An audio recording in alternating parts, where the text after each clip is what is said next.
Yung listahan, walang insertion na nakapangalan sa Duterte, kaya ayaw nila ng ilabas. Ay, nandun.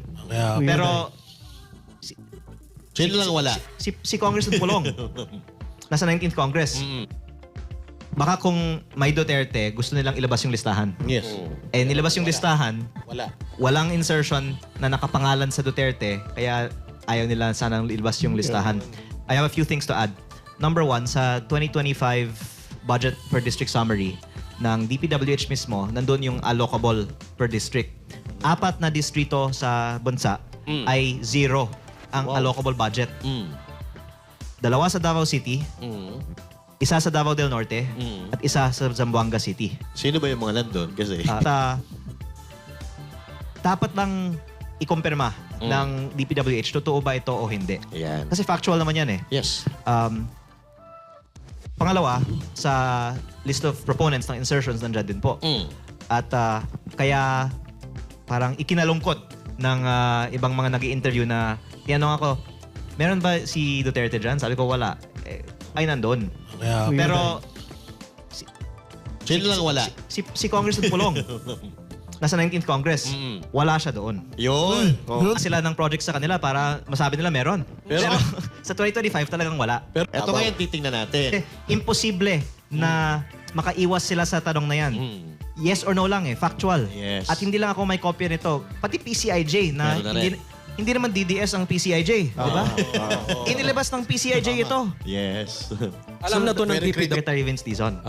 Kasi Huwag ka maawa dun, sir. naiipit siya. Na yung CCTV footage na inilabas nila, nagpapakita naman na, una, hawak ko yung dokumento, kaya authentic yung dokumento. At pinag-uusapan namin as we were walking through the hallway ng maayos naman.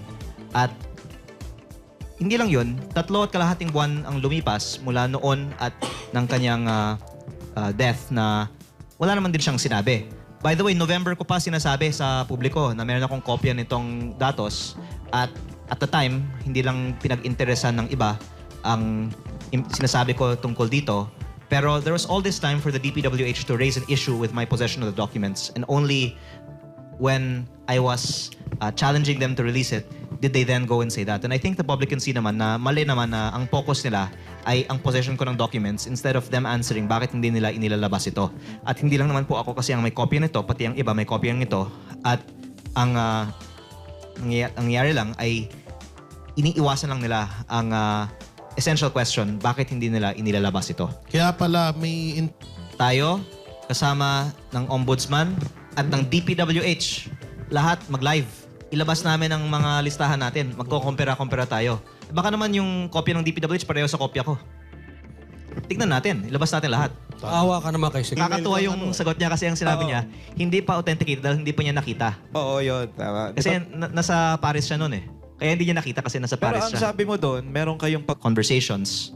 And then, in-email ko sa kanya yung in-upload ko sa Facebook noong October 1. Okay. Tapos, sumagot naman siya kasama ng ibang attachment through his office.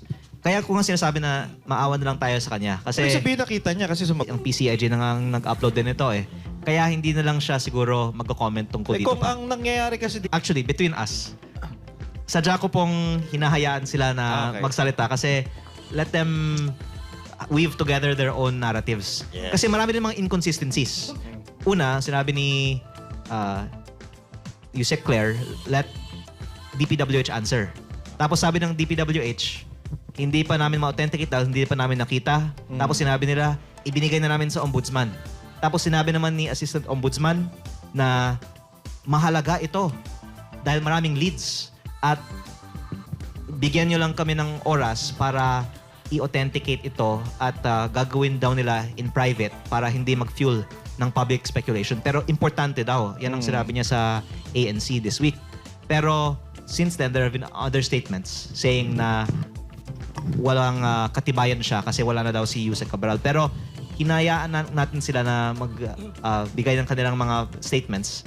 At ang lumalabas nga, marami pong mga inconsistencies. Pero lastly, I would like to actually commend and thank ang aking kasamahan si Congressman Terry Redon dahil kaninang umaga, sinabi niya na dapat isupida ng Kongreso yung mga Cabral files.